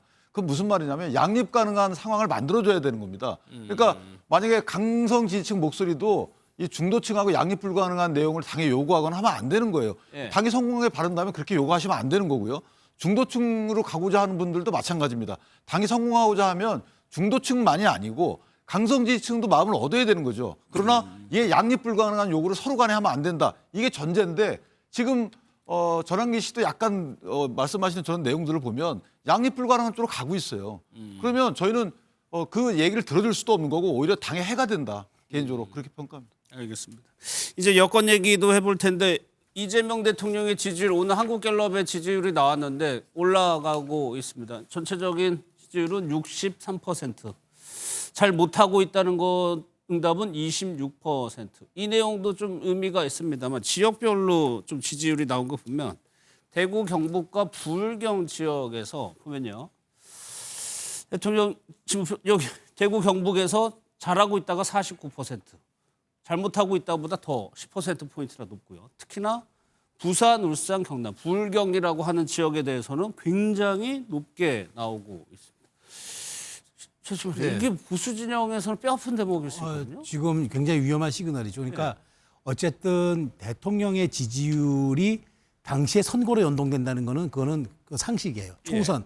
특히 이제 총선은 더 심하지만 지방선거도 마찬가지예요. 물론 비슷하죠. 지방선거는 각급 단위에서의 후보들 경쟁력이 약간 승부를 가리기도 하지만 우리가 전체적인 컨트롤로 우리가 승패를 가른다는 할 때는 대부분 18개 광역시도의 승패를 보고 우리가 그 성적을 매기잖아요. 그런 측면에서 이거는 대단히 야권에게는 위험한 시그널인 거죠. 지금 서울에서 거의 60%에 육박하고 있고 그다음에 인천 경기는 넘었고 대전 같은 경우에는 거의 70이고 근데 이제 TK에서 지금 과반이잖아요. 50이잖아요. 거의 50 가까이. 이거는 굉장히 위험한 거죠. 그러니까 저는 이렇게 봅니다. 그러니까 지금 이 지지율이 바로 또 4개월 후에 지방선거로 연동되지는 않습니다. 이것도 이제 출렁거리고 이쪽에 지금은 아마 이재명 대통령이 누리는 굉장히 최근에 이슈 주목도가 또 있는 부동산 정책 등등 그 효과를 누리고 있는 것으로 봐요. 근데 그렇지만 어쨌든 이 기조로 여권이 안정적으로 그 이 국면을 관리해서 끝까지 간다 그러면 야권으로서는 아무리 인물 경쟁이 있어도 이렇게 구도 싸움에서 밀릴 수밖에 없다. 그러면 많은 결국에 이제 선거가 임박할수록 이런 얘기가 나오죠. 결국 정권을 지원해야 되느냐 아니면 정권을 견제해야 되느냐. 이게 1년차 선거이기 때문에 사실은 정권 그 견제론도 많이 나올 수 있는 상황인데 이 추세라면은 지원으로 갈 수 있는 상황이기 때문에 야권 입장에서는 이걸 사실 무너뜨릴 방법은 별로 없어요. 야권 입장에서는 그러면 인물 경쟁력과 함께 이 구도를 돌릴 수 있는 방안이 뭐가 있는지 이걸 지금 고민해야 될 시점이라고 봅니다. 네, 물론 대통령의 지지율이 이제 지방선거에서 후보로 뭐 완전히 가는 건 아닙니다만 상당 부분을 반영한다고 하면은 불경이나 TK에서도 해볼 만하다는 거거든요. 그러니까 여론조사가 숫자도 중요합니다만 경향성이 매우 중요합니다. 경향성 자체가 계속 구조화되고 있거든요. 그러니까 대통령에 대한 국정운영 지지율이 출렁이는 게 아니라 계속 그 상황들을 유지하고 있는 건데 그럼 왜 이렇게 국정운영 지지율이 그런 상황들을 유지할까라고 보면 가장 중요한 특징이 60대, 70대 같은 경우가 국정운영 지지가 매우 높아지고 있는 상황입니다. 그러니까 지금 국민의힘을 지지하는 것들은 20대 남성으로 지금 거의 고립되는 양상이고 전 세대 같은 경우는 대통령의 국정운영을 높게 평가하고 그러니까 거기에 반사이익으로 민주당의 지지율 같은 경우도 더 높아지는 상황인데 대체적으로 설 직전에 오게 되면 좀 출렁이는 게 있어요. 근데 오히려 설이 다가오면서 더 벌어지는 양상이 나타났을 때 저 민심이 설에서 전국을 돌아가 다닐 수밖에 없는 거거든요. 그랬을 때 저걸 바꾸기가 되게 어렵다. 그다음에 저게 딱 끝나고 나자마자 2월 19일 날 윤석열 씨에 대한 1심 선고가 나오는 상황이다라고 얘기했을 때 이런 상황에서 내란 문제와 관련해서 아까도 전환길 씨나 고성국 씨 이런 문제에 대해서 국민의힘 스스로가 자정 능력들을 보여주지 않는다면 저는 저거 바꾸기가 되게 쉽지 않을 거라 생각이 들거든요. 그리고 계속 민생 얘기를 하면서도 그러니까 그 서문시장 갔던 이유가 장동혁 대표가 서문시장에 있는 보수적인 분들 대구 서문시장 얘기를 들어서 밤새 고민을 해서 그 내용을 대통령한테 얘기하겠다고 해놓고 거기 또 안 가잖아요. 이런 일이 벌어지게 되면 국민의힘은 계속 윤어게인 세력에 포박돼 있고 국민의 민생 문제에 대해서 제대로 예를 들면 소위 야당의 입장들을 반영해서 싸우지도 못한다라고 하는 이미지를 갖게 된다면 좀 당연히 지방선거에서 매우 안 좋은 상황으로 가게 되는 이런 전조적인 증상이라고 좀 볼 수 있는 거죠. 오늘 수치를 잘 봤다가 일주일 뒤에 이제 설 연휴가 끝나고 선거 뒤에 어떻게 또 지지율이 나오는지 한번 보겠습니다. 이런 상황에서 김용전 민주연구원 부원장의 출판 기념회가 열렸는데 많은 여권 인사들이 참석을 했다고 하네요. 한번 영상 보겠습니다.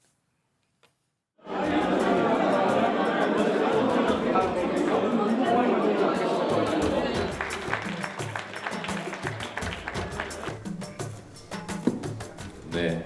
사실은 국회에 제일 먼저 찾아갔던 분이 거의 뭐 우리 의총을 방북케 할 정도로 다 오셔가지고 또 너무나 감사드리고요. 한 6개월 동안 뭐 결과를 내지 않고 있는데 저는 뭐 그렇다고 전혀 개의치 않습니다. 진실이 멀리 가지 않을 것이고.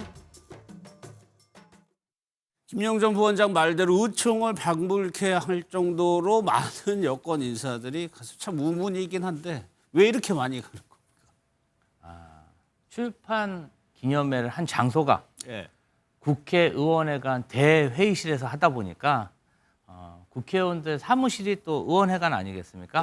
많은 의원들이 김용 전 민주연구원 부원장이 22년부터 억울한 옥살이를 했다. 지금 대장동 수사 검사들이 대장동 일당들의 증거와 증언을 조작했다는 그러한 증거물들이 나오고 있고 증언이 나오고 있기 때문에 이 김용 부원장이 억울하게 지금 정치 보복을 당해서 3년 넘게 옥살이를 했다는 그 짠한 마음에 뭔가 도움이 되고자 그 북 콘서트에 많은 국회의원들이 참여를 한 게 아닌가 저는 그렇게 생각합니다. 여쭤봐야 되겠네요. 아니 의원회관 그러니까 그 의원회관은 가까운 데서 저 장소 선택할 때부터 이유가 있지 않았을까요? 빨리 어장 하나 저는 설치한 거라고 보고요. 예. 근데 사실 저기에 그 뭐 정청래 대표는 그렇다 쳐요. 근데 우원식 의장까지 가는 게 저게 맞습니까? 삼부 요인이고 예. 우리가 입법권으로부터 독립한 거고 지금 재판 중에 있는 분인데 과연 가서 저렇게 하는 게 저게 맞는 그 행위인지 제가 묻지 않을 수 없고요. 그리고 사실 저는 이렇게 생각합니다. 지금 물론 저 김용 말하자면 부원장이 사실 이재명 대통령이 공인했던 사람이잖아요. 예. 측근이 되려면 김용, 정진상 정도는 돼야지 많은 분들이 아마 이 얘기는 머릿속에 기억하고 있을 겁니다.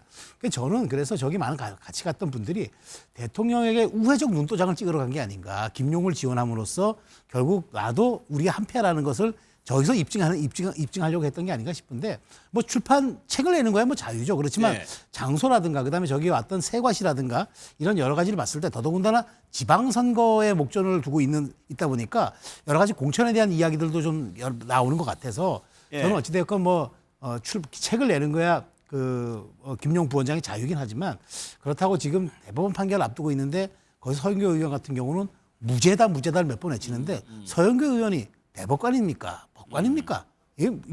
저는 그러다 보니까 자꾸 이 민주당이 추진하는 이런 사법 3법에 대해서 국민들이 곱지 않은 시선을 보내고 야권이 격렬 반발하는 것도 결국 민주당의 그런 사법 장악을 이런 식으로 가려는 의도가 아닌가는 비판을 받을 수밖에 없어서 저 김용 부원장의 출판 기념회가 많은 좀 저는 씁쓸함을 남겼다고 봅니다. 그러니까 야권에서 이런 비판이 충분히 예상되는 상황이었음에도 불구하고 강행 행사를 했다. 좀 부담이 되는 측면은 없을까요? 대통령이나 당에? 제가 볼 때 대통령이 예를 들면 저렇게 행사를 했을 때 저기 가서 얼굴을 보인다고 해서 그 사람들이 덕을 보지를 않아요. 실제적으로. 뭐 덕을 본다면 말씀하시던 것처럼 와 김용이라는 최측근이 출판 기념회를 하는데 내가 가서 얼굴 비치고 TV 화면에 나오면 내가 도움이 되겠지? 라고 제가 볼 때 도움받은 경우를 제가 옆에서 더 잘 아시겠지만 저는 잘 본 적이 없는 상황이에요. 제가 볼 때 가장 중요하게는 실제적으로 굉장히 예를 들면 빚을 지고 있다는 생각도 많이 해요. 그러니까 김용 그 부원장 같은 경우는 죄가 없는데 그 기간 동안 원래대로라면 대통령이 되고 나면 가장 빚을 발아야 될 사람인데 실제 지금 재판을 받고 있는 상황이지 않습니까? 예. 그리고 예를 들면 이제 무죄를 왜 주장하느냐? 근데 무죄 주장할 수 있죠. 여러 가지 정황들 내용을 보게 되면 실제로 검찰이 상당히 사건을 조작하고 왜곡한 측면도 꽤 있었고 이 사건뿐만 아니라 대장동 위례신도시 1심에서 무죄가 나왔었고 그러니까 그 기간 동안 상당히 고생을 했다. 고생을 했는데 국회의원 우리들이 많이 도와주지 못해서 미안했다라는 생각에 좀 많이 온 측면들이 있는 것 같고요. 전 뭐 저것 가지고 뭐라고 할 게 아니다. 저렇게 와서 행사를 했는데 저 행사 과정에서 뭐 김용 부원장이 자기가 대통령이 최측근이라는 걸 과시했다거나 아니 발언에 문제가 있었다거나 그런 게 아니라 본인이 살아왔던 과정에 대해서 출판 기념회를 통해서 설명하는 부분이 있으니까 저는 그 정도로 이해하시면 될 거라 생각이 들고 근데 만약에 앞으로 본인이 그런 위치를 이용해서 부당한 행위를 하거나 부당한 발언을 한다면 그때 저희가 비판할 수 있을지 모르겠습니다만 저 내용 가지고 저희가 뭐라고 얘기할 수 있을지 잘 모르겠어요. 뭐라고 얘기할 만한 게 있어요. 왜냐하면 저는 사실 이분이 이제 항소심에서 법정 구속됐잖아요. 8억 7천만 원을 정치자금을 받았는데 그 명목이 뭐냐면 대선 경선 자금이에요. 대선 경선 자금으로 20억을 요구해서 그중에 8억 7천을 받았는데 인정된 건 6억이 인정된 거예요. 그러면 나머지 뭐 본인이 7천만 원 뇌물 받은 건 별도로 하더라도 이 판결문에 보면 이재명 대통령 이름이 많이 나와요. 그래서 이 범죄 성격 때문에 저렇게 몰려드는 게 아닌가 싶은 거예요. 그러니까 이 진보 지정에서 보면 이분이 뭐 총대맨 거 아니냐라는 그런 시각이 있을 수 있는 거예요. 그러니까 저렇게 당당하게 의원회관에서 국회의장까지 와가지고 아니 곧 있으면 대법원에 판결이 나오는데 지금 보석 중이거든요. 근데 정치자금, 대선 경선자금 받고 뇌물 받은 분이에요. 5년을 실형 5년을 받았습니다. 이렇게 의원회관 한복판에서 저렇게 출판 기념회를 하면서 국회의장까지 와가지고 자 물론 아무리 그 어떤 시각이 어떻다 하더라도 국민적 눈치를 좀 봐줘야 되는 거 아닌가요? 본인이 어떤 거라 하더라도 무죄가 나올 가능성이 있기는 그렇다 하더라도 현재 시점에서 보면 이렇게 하면 안 되는 거 아닌가라는 생각이 들어요. 어디서 출판 기념회를 할 수 있죠. 의원회관에서 의장을 모셔다 놓고 출판 기념회를 버젓이한다. 이건 저는 상당히 납득이 좀 안 되는 부분이 있어요. 얘기 듣고 마무리할게요. 저는 김용 민주연구원 부원장으로 경기도 그리고 성남시 시절부터 15년 넘게 같이 정치 활동을 했었고 개인적으로는 유동규 씨도 알고 있습니다. 근데 저렇게 날조된 정말 유동규의 거짓말, 증언 조작 여러 가지 사건 기록을 보면요. 어떻게 이렇게 수사를 해서 기소를 하고 유죄가 나왔는지 저 역시도 정말 드라마에서나 나오는 그러한 상황이 벌어져서 기가 막힙니다. 지금 2심에서 유죄가 나오다 보니까 우리 윤기찬 부위원장님도 저런 비판을 하시는 것인데요. 재판 결과가 유죄가 나왔다고 해서 그게 3심까지 그게 유죄가 된다는 그런 보장은 없습니다. 그리고 이 사안 관련해서 어떠한 증거도 없고 굉장히 억울한 그런 누명을 썼다는 점, 저는 시청자 여러분들도 이 사항에 대해서 조금만 사건 기록을 보시면 잘 아실 거라고 생각합니다. 억울하니까 그 3년 동안 그 옥고에 대해서 동지로서 이렇게 격려하고 위로하는 게 잘못됐다고 하시니 참 이 부분 관련해서는 이제 더 억울한 생각이 드네요. 그러니까 추가 정보 하나만 더 말씀드리면 그 김용 전 민주연구원 부원장 재판에서 위증도 있었어요. 그 기소도 했잖아요. 그러니까 알리바이를 대신 뭐 달력도 제출하고 휴대폰에 있는 해가지고 그때도 한참 언론에 나왔던 부분이거든요. 뭐 억울하실 수도 있죠. 그런데 위증이 관련된 재판을 거친 분에게 억울함이 더 클까요? 아니면 굳이 위증까지 개입될 이유가 없는 거잖아요. 내 거 밝혀지면 되는 것이지. 그래서 이런 부분 관련돼서는 분명한 시각이 있는데 좀 자숙하시는 것이 아니고 저렇게 좀 이색적이네요.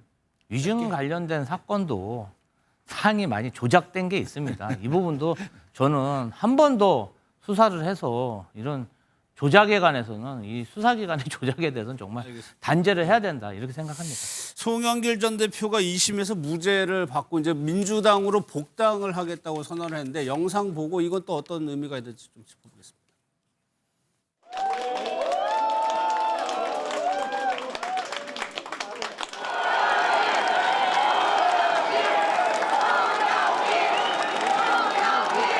판결문을 듣고 있는 내내 가슴이 벅차올랐습니다. 저는 파리 기자회견에 말씀드린 것처럼 깨끗하게 정리했으니까 민주당으로 다시 돌아가겠습니다.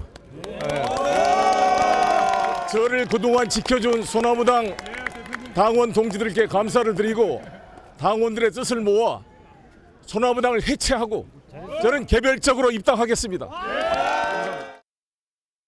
그거 하나만 좀 여쭤보겠습니다. 송영길 대표라고 하면 기억나는 게 본인의 지역구에 이재명 대통령이 나가서 당선이 됐었죠. 어떻게 그 관계가 최근에 민주당의 흐름으로 보면은 이른바 친명이라는 흐름이 더 강해지는 거 아니냐는 해석은 어떻게 보세요? 아니 뭐 이재명 대통령의 집권 여당이라고 하면 대부분 다 대통령의 국정 운영을 뒷받침해 주는 게 맞는 거죠. 근데 이제 언론이나 국민의힘 같은 경우는 당내에 분란이 있는 것처럼 서로 이렇게 구분해서 갈라치기를 하는 측면들이 있는 것 같은데요. 일단 송영길 전 대표 같은 경우는 이 김용 부원장처럼 좀 빚이 많이 있습니다. 더 아시겠습니다만 그 선거 때 머리 뒤에 테러 당해가지고 그 고생을 하면서 이재명 대통령을 위해서 열심히 선거 운동을 했던 것이 있었었고 그 이후에 말씀하신 지금 저 사건 때문에 1심에서는 유죄가 나왔습니다만 2심에서는 무죄가 나온 측면이 있었는데 저분과 관련해서도 마찬가지입니다만 그 아마 한동훈 전 대표가 이 부분에 대해서는 좀 책임을 질 필요가 있을 것 같아요. 그 당시 법무부 장관 하면서 국회에 있으면서 예를 들면 돈봉투 뭐 부스럭 이런 얘기하고 막 이랬던 측면들이 분명히 있었기 때문에 저는 저 사건도 마찬가지입니다만 윤석열 정부 하에서 저희 검찰에 의해서 과도한 어떤 기소, 과도한 수사가 벌어졌고 그 결과가 법원에 의해서 무죄로 판명이 됐기 때문에 본인이 무죄가 나오면 당으로 복귀하겠다고 얘기를 했었거든요. 당연히 그런 무죄가 나왔으니 뭐 최종심이 아직 대법원 최종심이 남아있긴 합니다만 2심에서 무죄가 나왔으면 최종심에서도 무죄가 나올 가능성이 매우 높기 때문에 본인의 약속대로 돌아와야 되는 것이고 저는 민주당도 당연히 아무런 죄가 없는 사람이었는데 당을 위해서 탈당을 했던 거 아니겠습니까? 그렇다면 돌아오는 과정들은 당연한 거기 때문에 좀 시간이 지나면 지날수록 윤석열 정부의 검찰 수사의 무모함들이 확인되는 거고 그 결과 무죄가 되면서 좀 민주당 같은 경우는 외연이 넓어지는 상황으로 가고 있다 이렇게 보시면 될 것 같습니다. 알겠습니다. 다음 내용은 강선우 의원의 이제 구속영장 신청서가 공개가 됐는데 최수영 평론가 내용을 보면은 증거인멸 우려 이런 거 뭐 보도됐었죠. 도주 우려를 적었어요. 무소속이지만 현직 의원이거든요. 경찰은 일단 이 가능성이 지금 있다고 보는 거잖아요. 글쎄요, 저는 강선우 의원이 뭐 수사 협조를 잘 한 듯이 보이지만 실질적으로는 또 내면 뭐 사실 무소속 의원이고 지금 비호받을 정당도 없고 그다음에 뭐 불체포 특권도 사실 뭐 본인이 포기하지 않고 아마 거기 가서 한번 받아보겠다 국회 표결을 받아보겠다 하고 이런 상황이라 그러면은 저는 어찌됐건 만일 그 상황에 따라 가지고 예. 불리해지면은 뭐 잠적해 버리거나 뭐 그럴 수도 있는 거죠. 당에 소속돼 있는 사람도 아니고 자유로운 신분이니까. 예. 그러다 보니까 뭐 그 구속영장을 이제 신청을 했는데 저는 그 동안에 사실 김경시 의원과 너무 말이 정말 엇갈려요. 대조적이. 그러니까 예. 이게 누구 말이니까 어느 정도 접점이 있어야 되는데 완벽하게 엇갈리기 때문에 저는 두 사람의 신병을 확보해서 확실하게 조금 이 부분을 경찰도 좀 그 사실관계 여부를 따져볼 필요가 있다라고 보는 것 같아서 물론 뭐 불구속 수사가 저도 원칙이라고 생각합니다만은 예. 경찰의 판단은 아마 이런 워낙 진술도 엇갈리고 상황도 지금 첨예하기 때문에 이런 부분들은 신병을 확보한 다음에 하는 게 더 맞지 않겠나 생각해서 청구한 것으로 봅니다. 물론 영장 발부에는 뭐 여러 가지 뭐 기준이 있죠. 지금 윤기찬 부위원장께서 보시기에는 어떤 대목이 가장 지금 강 의원에게 좀 결정적이라고? 일단 첫 번째는 이제 진술 등만 있는 사건이거든요. 그러니까 진술의 신빙성 차원에서 보면 혐의가 인정되는지 여부가 가장 커요. 보통은. 혐의가 인정이 되면 그 혐의 인정 시에 어떤 형량을 고려합니다. 그래서 실형 또는 중형 가능성이 있으면 저희가 일반적으로 도주의 우려가 있다고 이렇게 잠재적으로 판단을 해요. 예. 뭐 도주의 어떤 증상이라 표현하면 그래서 그런 기미가 없었다 하더라도 실형 가능성이 있으면 도주 우려가 있다 이렇게 이제 재판부가 보기 때문에 예. 다만 저는 강선우 의원과 관련돼서 말이 많이 바뀐 점 그리고 뭐 집에 가봤더니 많이 치워져 있다 이렇게 얘기를 하고 있잖아요. 그러니까 이게 증거 인멸이 굉장히 의심되는 점 무엇보다도 돈을 돌려준 것이 맞는가에 대한 기본적인 경찰의 아마 의심이 있을 거예요. 돈 돌려줬으면 언제 어디서 어떤 상황에 돌려줬다라고 분명히 서로 간의 진술이 일치해야 되는데 왜? 그건 유리한 내용이기 때문에. 그렇죠. 받은 거니까. 근데 그게 서로 달랐어요. 그래서 처음엔 달랐다가 지금은 같아지고 있는데 그러면 경찰 수사기관 입장 또는 영장 실질 전담 판사 입장에서 보면 예. 돈 돌려준 게 맞는가? 그렇다면 증거인멸 우려가 앞으로도 있는 것 아닌가라고 판단을 받을 가능성이 굉장히 커졌다. 이렇게 예. 강선우 의원은 과거에 이제 공직자의 뭐 도덕성을 강조를 해왔다고 합니다. 그 영상 좀 한번 보도록 하겠습니다. 태영호 최고위원의 녹취록에 드러난 절절한 상명하복의 고백, 결국 공천을 향한 윤심 어린 충정 아닙니까? 대통령실의 공천 개입은 명백한 수사 대상입니다. 핵심적인 내용이 이제 1억 원을 인지했느냐 여부죠. 강선우 의원은 계속 그 쇼핑백에 현금이 들었는지 몰랐다라고 얘기했는데 지금 나오는 보도를 보면은 그 정황을 나타내주는 내용이 있습니다. 그러니까 김경전 시의원이 먼저 나를 넣어주면 큰 거 한 장을 주겠다고 얘기를 했다는 거예요. 그러니까 강선우 의원이 보좌관이 금전적으로 인사하는 것이 관행이다. 강 의원에게 이렇게 답을 했다는 겁니다. 그러고 나서 강선우 의원이 이 보좌관의 보고를 받은 후에 고민 좀 해보겠다. 자리를 한번 만들어 봐라.